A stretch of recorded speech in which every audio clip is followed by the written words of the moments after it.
আমরা মোবাইলে যে ছবিটা দেখতে পাচ্ছেন, খুব সুন্দর একটি মোবাইলে এডিট করা ছবি। এটাকে আমরা এখন কিভাবে এডিট করতে হয় তাই শিখবো। তার জন্য আমাদের প্রথমত যেতে হবে গুগলে, গুগল প্লে স্টোরে। এই অ্যাপটি ভালো কাজে ব্যবহার করবেন, কেউ খারাপ কাজে ব্যবহার করবেন না। এর জন্য আন্তরিকভাবে দুঃখিত। কেউ খারাপ ব্যবহার করবেন না, ভালো কাজে ব্যবহার করবেন। আশা করি ভালো কাজে ব্যবহার করবেন, কেউ বাজে কাজে ব্যবহার করবেন না। আমরা এখন গুগল প্লে স্টোরে যাব। গুগল প্লে স্টোরে গেলে যাওয়ার পরে আমরা এখানে সার্চ বাটন দেখতে পাবো। সার্চ বাটন সার্চ করব ফটো এআই এডিটর।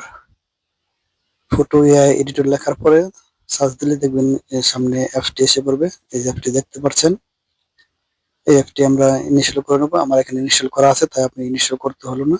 আমি ব্যাগে চলে যাব। ব্যাগে চলে যাওয়ার পরে আমি দেখাচ্ছি আপনাদেরকে। এখানে দেখতে পাচ্ছেন আমার এই অ্যাপটি ডাউনলোড করা আছে, আপনারা ডাউনলোড করে নেবেন। ডাউনলোড করার পরে এখানে দেখতে পাচ্ছেন নিচে একটি প্লাস আইকন, প্লাস আইকনের সাথে লেখা আছে স্টার ফ্রম ফটো। এখানে আপনি টিপ দিবেন। এখানে প্রেস করলে আপনি দেখবেন আপনার গ্যালারিতে যত ছবি আছে সেটি শো করবে। আপনি গ্যালারি থেকে যে ছবিটা আপনি যার সাথে এডিট করতে চান তার ছবি, এবং আপনার নিজের ছবি থাকলে নিজের, নাহলে অন্য কারো থাকলে অন্য কারো ছবি এড করতে পারেন। এখানে আমি ছবিটি দেখছি কোনটা আমি এড করব। দেখছি খুঁজতে পারছি না, দেখতাছি কোনটা আমি অ্যাড করব। অ্যাড করা হয়ে গেলে এখানে দেখতে পাবেন ওই একটা ছবি। এটা আমি সার্চ দেবো, অটোমেটিক সার্চ হবে। এখানে অ্যাড করার পরে ব্যাকগ্রাউন্ডটা রিমুভ হয়ে যাবে এভাবে। ব্যাকগ্রাউন্ড রিমুভ হয়ে গেলে আপনি এখানে দেখতে পাবেন যে ৩ নাম্বার যে অপশনটা হোয়াইট ব্ল্যাক লেখা আছে, তারপর লেখা আছে ট্রান্সফার ফটো লেখা আছে। এটার মধ্যে আপনি টিপ দিবেন। ৩ নাম্বার যে অপশন আছে সেটার মধ্যে টিপ দিলে আপনার ছবিটা এভাবে সাদা হয়ে আসবে, ব্যাকগ্রাউন্ডে কিছু থাকবে না। পরে আবার আমরা নিচে আরেকটি ফটো এডিট করার জন্য অ্যাড করার জন্য আমি আবার সার্চে যাবো ওই প্লাস আইকনে। ওখানে যাওয়ার পরে এখানে দেখতে পাচ্ছেন যে আমি ছবি দেখতেছি কোনটার সাথে অ্যাড করব। ছবিটা দেখছি, ফাইনালি ছবিটা খুঁজে পাওয়া পেজ মানে এখন তো পাইনি, খুঁজতেছি কোনটা দেব। আপনি আপনার চয়েস মতো আপনি একটা এড করে নেবেন। আমি ছবিটাকে অ্যাড করে নিলাম। এটার ব্যাকগ্রাউন্ডটা রিমুভ হয়ে গেছে। ব্যাকগ্রাউন্ড রিমুভ হওয়ার পরে দুটো ছবিকে সুন্দর করে অ্যাডজাস্ট করে নেবেন।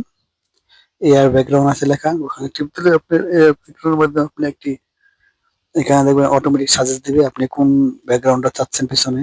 দেখতে পাচ্ছেন আপনি এখানে চয়েস করে নিতে পারেন যে কোনো একটা ব্যাকগ্রাউন্ড যেটা আপনার ভালো লাগে।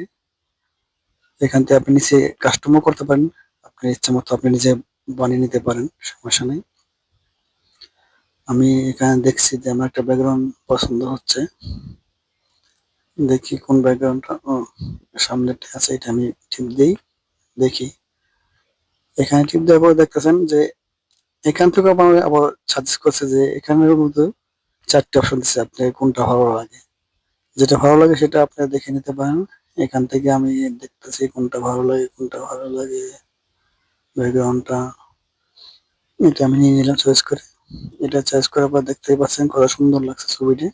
মনে হবে না যে এটা আপনার এডিট করা। দেখলে অনেকটা ভালো লাগবে। তারপর আপনি ডাউনলোড করে নিতে পারেন এখান থেকে। ডাউনলোড করার পর ফাইনাল লোকেশন এরকম আসবে।